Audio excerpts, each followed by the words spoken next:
Maddie Blaustein was, to put mildly, a big nerd.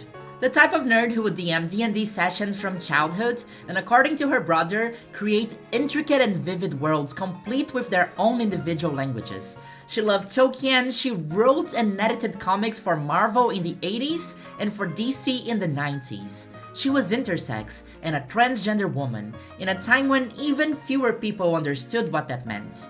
And as one of the most prolific voice actors for anime in the 90s, you probably grew up hearing her voice in shows like Sonic X, Kirby, Yu-Gi-Oh!, and Pokémon. As one of the most iconic characters in the entire series, and according to anime head writer Takeshi Shudo, who the real protagonist of the series could have been, Meowth. Yeah, that's right. One of her closest friends and work colleagues was Casey Rogers, who voiced Wobbuffet.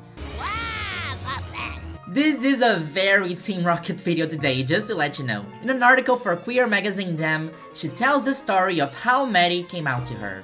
We got together for lunch, she confided in me she was a woman in a man's body. Maddie also told her that she was the first person she would come out to, aside from her ex-wife. It was a very emotional meeting for both of us, Casey continues. I was so honored. There were times that I could see that this wasn't the easiest thing for her to deal with, in her career choice, and with her family. But she didn't take it out on us, on her work, or on me. Instead, she came into work and tried to find ways to steal the show, and in many ways, she did just that.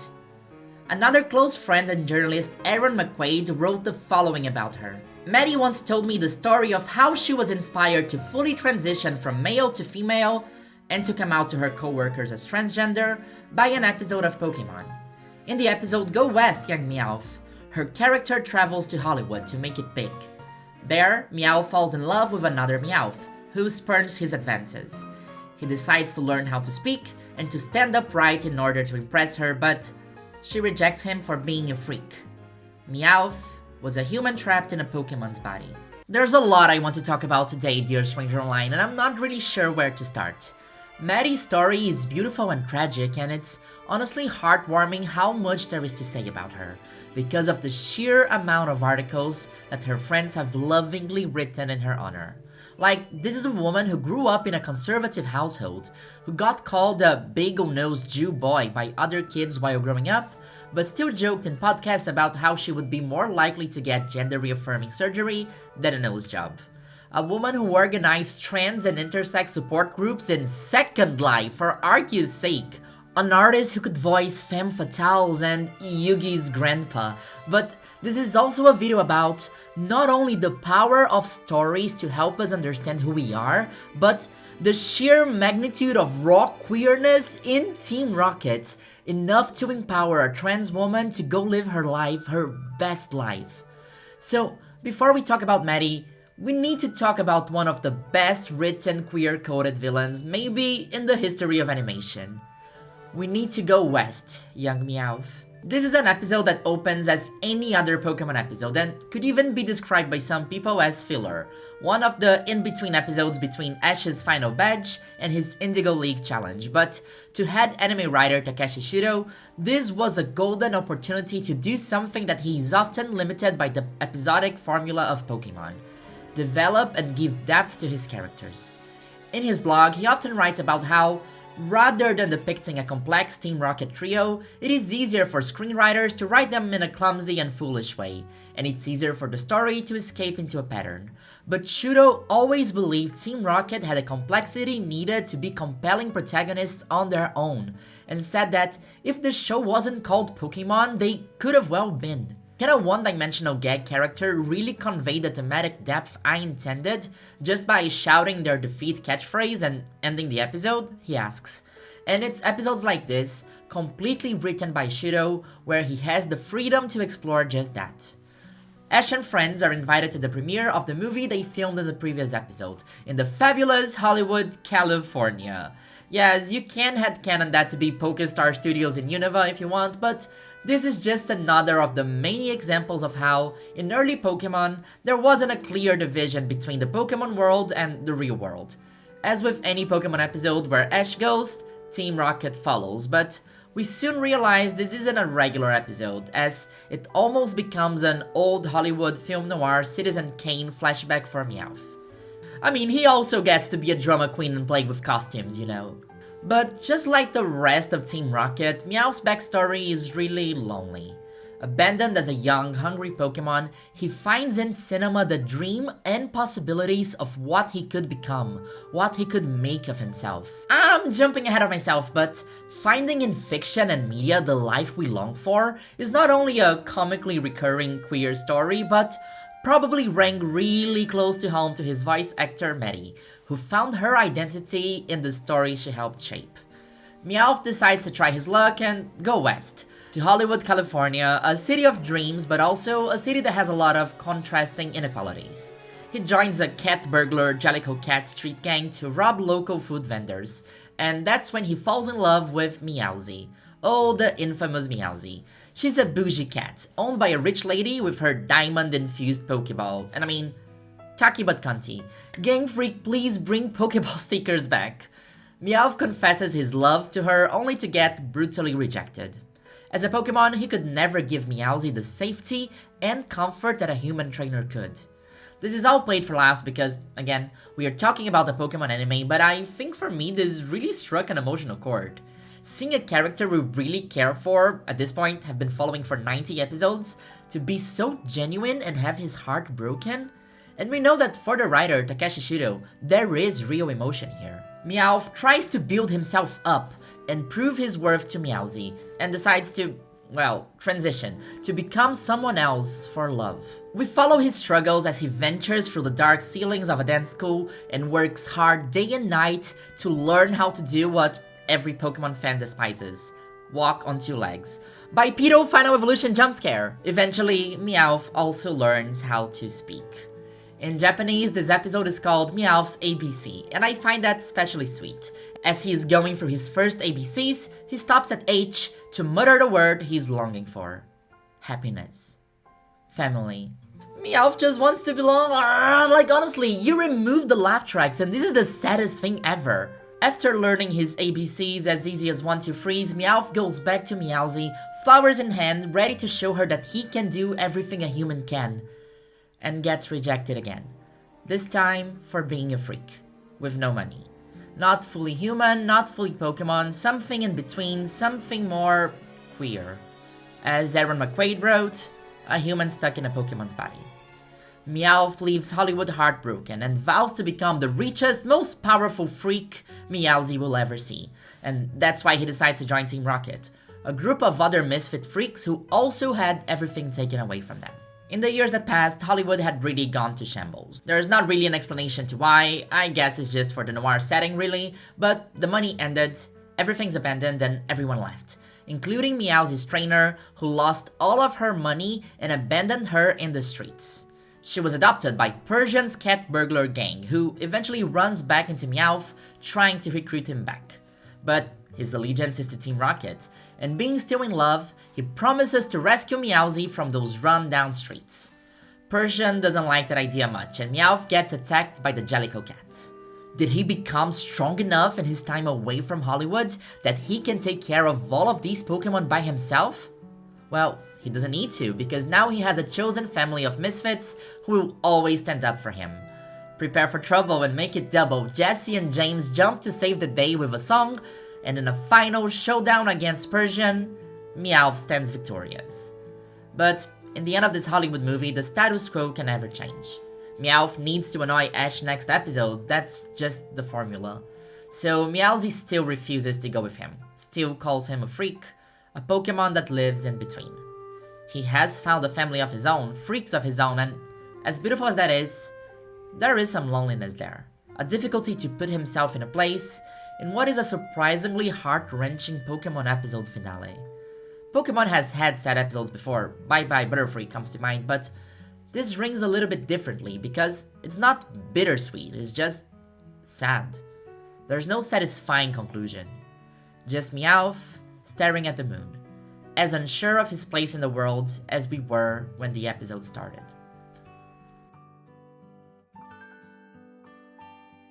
Well, I wonder what voice acting this episode might have done to a 37-year-old closeted trans woman. Okay, we're getting there, but I still want to address some stuff before we do. I don't need to tell you how queer Team Rocket is. You know it. I don't want to start a discussion about gender identities and headcanons, but believe me, whatever you headcanon Jesse and James as, it's the same as I do. Just between the two of us, whatever you're thinking, I totally agree with you. But I think that the clear flamboyance of James and high femme lesbian energy of Jessie sometimes distract us from the fact that Meowth is just as queer as them. Honestly, it took me this long to put out a Team Rocket video because fellow creator Lizard Lee wrote such a beautifully deep queer reading essay of them that I honestly thought that I could not even add anything to the conversation. I already recommended their video, Team Rocket, the queer audacity of villains, many times, and we'll be echoing a lot of things they said, but it's inevitable. Team Rocket, in its entirety, takes the queer-coded villain character trope and turns it upside down, doing it with such heart, respect, and lightness that it's no wonder why they come up again and again and again in conversations about fundamental queer writing in media for kids. And that's really surprising because queer-coded villains are often really poisonous and unhealthy for representation, going all the way back to conservative Christian takeover of cinema and fiction, the infamous Hays Code. Fighting the good fight against bad cinema, these were strict moral guidelines for films that didn't want to be boycotted by very influential groups. In the 1920s, cinema had been quite progressive with its representation of queer characters, mostly German cinema, which was booming with expressionism, completely made by the gays. Marlene Dietrich, lesbians in top hats, the Germans were quite fruity, but then the 30s arrived and everyone got super conservative all of a sudden. Really weird.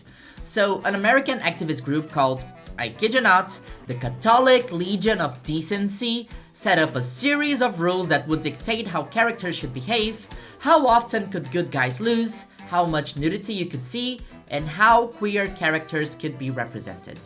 You could only have characters who displayed sexual perversion, based, if they were punished by the end of the story. You've been such a bad gay. This means that they could only exist as feminine creepy villains or Nazis or comic relief characters. This is an influence that has stayed long after the Hays Code has been abandoned because it has really made its mark in popular culture and the stories storytellers today heard way back then. Like the Powerpuff Girls hymn, blending creepiness with drag-like genderfuckery, or the entirety of Disney villains in the 90s. And then you get Team Rocket, which also as a product from the 90s, should absolutely fall into that same trap, but they don't. And honestly, I believe it's because Takeshi Shudo just loves them and respects them so much. Take James. He doesn't need to be wearing a dress, but somehow he always is. But the joke, the gag is never James in a dress. It's just the flamboyantness and utter absolute camp of every single outfit. As campy as their balloon, or their tanks, or their bazookas. Absolutely over the top. Their outfits always playing to different cultural themes and gags that are also closely connected to queer culture in Japan. Sure, James in a bikini, but their Gyaru outfit and the Rose of Versailles reference are directly linked to Japanese fashion, manga, and theater, which in Japan can be super queer too. Like the Takarazuka Review, a theater troupe where women play all the roles in a Broadway type of production, and their love for theater is shown even in Go West Young Meowth. Sure, James could just be disguised as a guy, but that would be too simple, too tame for the campness of Team Rocket. Because we don't expect to see James with just a mustache, but James as a Moltres is kind of genderless and as over the top as we would expect. I am a flaming Moltres! That outfit! Where'd he get it? I think that costume came right out of his closet. Nothing queer about that statement at all. Also, nothing queer about this one. Listen to me, kid. When you get involved with the opposite sex, you're only asking for trouble. Yes, and that's the kind of trouble I stay out of. That's how Shudo writes Team Rocket, as polar opposites in a way. Jessie comes from an incredibly poor family who used to eat snow, went through hardships, and always had everything in life denied to her. That's why she chases a kind of femininity that is a bit dislocated from the norm. It's high femme, but it's also dominant. It's trying to show she's more sure of herself than she actually is. a facade of toughness to make up for the fact that everything she tries in life seems to go wrong. On the other hand, James comes from an incredibly wealthy family who forces him to marry a girl he doesn't seem very interested in. James had a proper path set out for him in life, but he rejects it. He chooses to go against the norm. He embraces a life that goes against everything his parents wanted of him and accepts to lose everything for it. Regardless of sexuality, that is a fundamental queer story. It gets a bit more queer when you remember, well, this, but that's how Jesse and James complement each other. And then you have Meowth, living the in-between life. The three of them join Team Rocket to find wealth, but they find community instead. They find each other and they complete each other. In being bad guys because it's what the plot demands of them as gag characters, but never as bad people. But when Takeshi Shudo has the chance to expand and explore these backstories in one-off episodes, such as Go West Young Meowth, that's when these characters shine the most. And even if it could be technically seen as a filler episode before Ash's Pokemon League challenge, it is still one of the most memorable episodes of the Indigo League. And Shudo writes extensively about it. People often assume that the episode Go West Young Meowth was written simply to answer fans who were asking why Meowth could speak. In reality, Meowth was designed from the very beginning to be a bridge for coexistence between humans and Pokemon. Someone capable of understanding both languages and translating their feelings for one another. He falls into a deeply common human kind of love, and goes so far as to try to become human himself. An impossible feat for a Pokemon. To set up the premise of a Pokemon dreaming of Hollywood, the ultimate human city of dreams, I actually had another writer draft the filmmaking-themed episode right before Go West Young Meowth. This acted as deliberate foreshadowing, pulling Meowth towards a place built entirely on human aspirations. Ultimately, what matters most to me in the Pokemon anime are these specific dynamics. Pikachu, who was raised by humans rather than in the wild. Meowth, a wild Pokemon striving to become human. And Jesse and James. In fact, because Jesse and James constantly deal with flawed and outcast Pokemon, they arguably understand Pokemon hearts far better than Professor Oak does with all of his academic knowledge. Furthermore, Jessie has been through a lot in life. While she never quite reaches the top tier at anything she tries, she's solidly second-rate and fiercely proud. Yet, she navigates life clumsily. She doesn't try to avoid making mistakes or blunders. She barrels into them even when she knows better, which is exactly what makes her so comical to the audience. James, on the other hand, comes from a wealthy family. He possesses a good education and common sense, yet he abandoned his home to join Team Rocket, walking in the exact opposite direction of the life laid out for him. He complains about useless Pokemon, but he's actually incredibly caring. Deep down, he subconsciously rejects the proper way of living. Like Jesse, he doesn't shy away from being clumsy or making mistakes, even when he knows the risks, perhaps because he actually finds it enjoyable. It's likely why he gets along so well with Jesse, who shares this trait, and why he has such a soft spot for Meowth, a Pokemon trying so hard to be human. I find it funny that when talking about most screenwriters writing Team Rocket as gag one-dimensional villains, Shudo also wrote the following in the same blog post. One year, I even received a New Year's card from one of their voice actors, scolding me, asking me to write more interesting stories for Team Rocket. Highly likely that this was a card sent by one of the Japanese voice actors, but it reminded me immediately of Maddie Blaustein. Still, it's funny to wonder if Shudo ever knew that he's writing for Meowth, this character that by living a life in between was key to understanding the coexistence between humans and Pokemon, had such a deep impact for another voice actor in another continent. So much so that one heartfelt episode was the inspiration for her to do one of the bravest things she ever did. According to the article about Maddie in the DM magazine, not much is known about her life after Pokemon. In 2006, much of the cast, herself included, was replaced by a cheaper set of actors. According to Gwyneth Llewellyn, who was a Second Life friend of hers, around the same time Maddie was fired from Pokemon, she was also dismissed from work on local radio, left her position as creative director of the Weekly Word News, and had difficulty finding work as a photographer. Those weren't good days for her.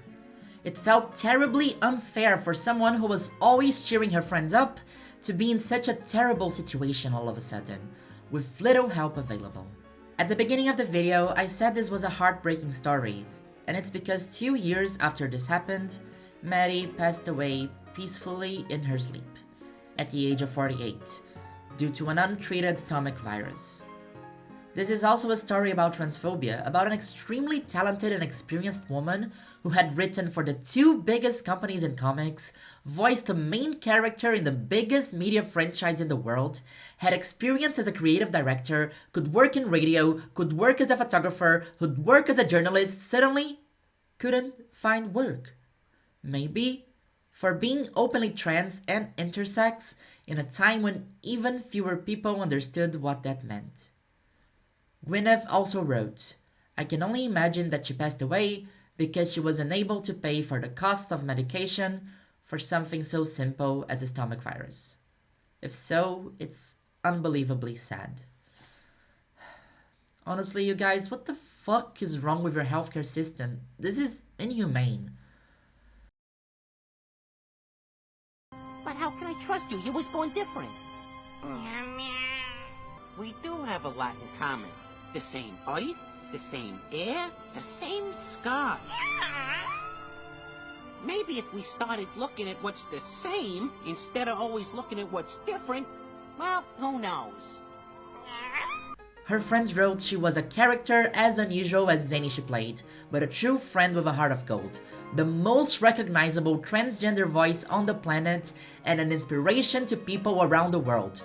Not just LGBT people, but anyone who felt like a little bit of an outcast.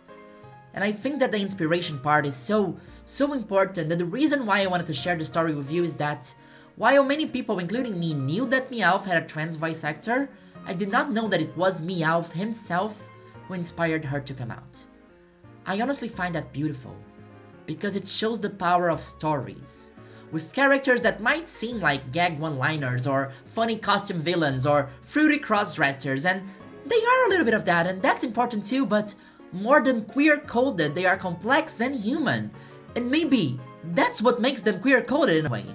Shudo wrote them with the heart, and Maddie felt it, as did queer fans all over the world who have deeply connected with Team Rocket.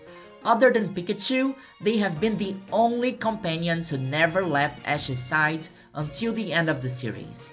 And to Shudo, who also passed away way too young, I hope that would have been comforting. Their importance is that Jessie showed girls that they don't have to be prim and proper to be confident in their femininity. James showed to queer kids that they can play with their expression as much as they want and be free to live as themselves.